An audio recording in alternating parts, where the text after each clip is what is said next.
यहाँ हर राज जहर से लिखा जाता है। नागलोक।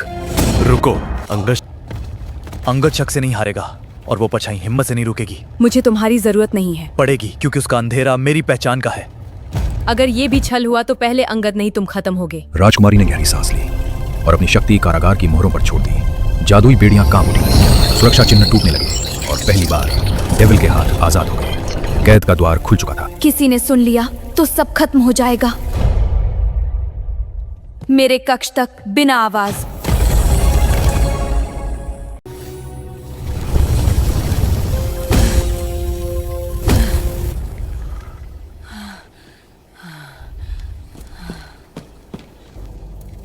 यहीं रहोगे, बिना आवाज, बिना चालाकी और बिना मेरे आदेश के एक कदम भी बाहर नहीं रखोगे।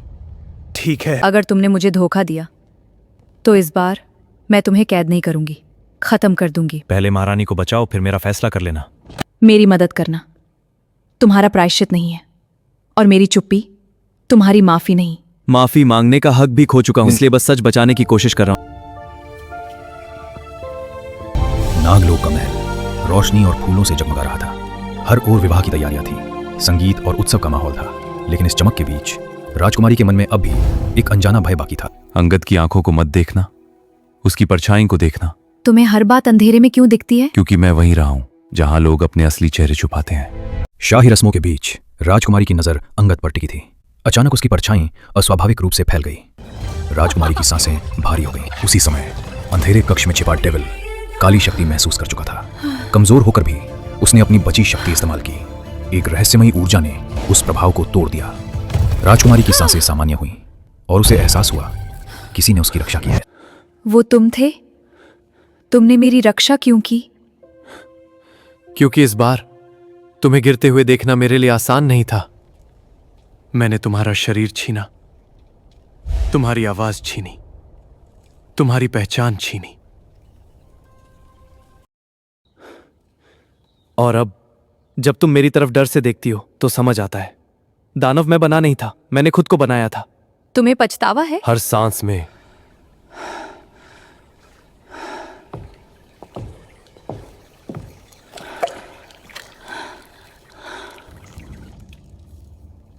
तो तुम्हें पता चल गया? गलत मत समझना, मुझे अभी भी तुम्हारी जरूरत है। ये श्रृंगार मुझे दुल्हन नहीं, किसी जाल में फंसी हुई कैदी बना रहा है। अगर चाहो तो मैं तुम्हें यहां से ले जा सकता हूं। भागना समाधान नहीं है। इसीलिए तुम राजकुमारी हो और मैं। तुमसे नफरत करना आसान था, लेकिन तुम्हें समझना मेरे लिए सबसे मुश्किल सजा बन गया है। और मेरे लिए तुम्हारा भरोसा पाना। राजकुमारी की जुबान खामोश थी, लेकिन उसका दिल धीरे धीरे डेविल की ओर खिंचने लगा था। अब मुझे जाना होगा। नागलोक का राजमहल स्वर्णिम रोशनी से जगमगा रहा था। विवाह की रस्में पूरे वैभव से चल रही थीं, लेकिन शांत बैठी राजकुमारी के मन में एक फैसला जन्म ले चुका था जो सब बदलने वाला था। अब विवाह का अंतिम चरण प्रारंभ होगा। मैं ये शादी नहीं करूंगी। मां, ये शादी नहीं, एक साजिश है। ये सिंहासन पर कब्जा करना चाहता है। सच आखिर सबके सामने आ चुका था, लेकिन ये तो केवल शुरुआत थी। अंगद की मुस्कान बता रही थी उसका असली खेल अभी बाकी है। और अगले ही पल नागलोक पर हमला हो गया। शादी का उत्सव कुछ ही क्षणों में युद्ध भूमि में बदल गया।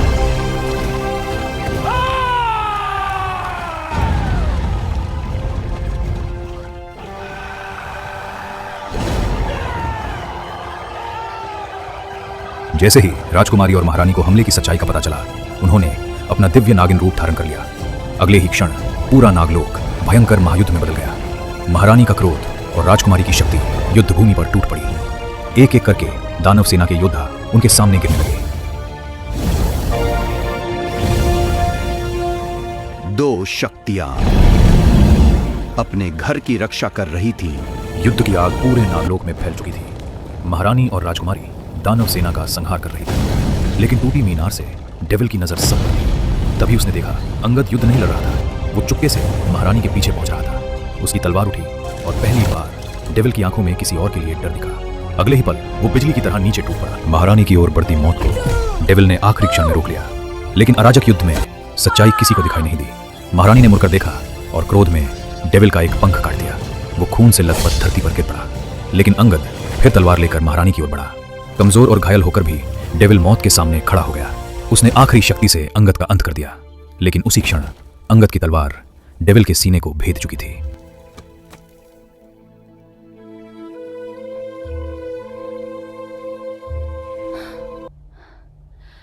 ये तुमने क्या किया? क्यों किया? मैंने तो तुम्हें ही दोषी समझा, फिर भी तुमने मेरी जान बचा ली। माँ, ये क्या हुआ?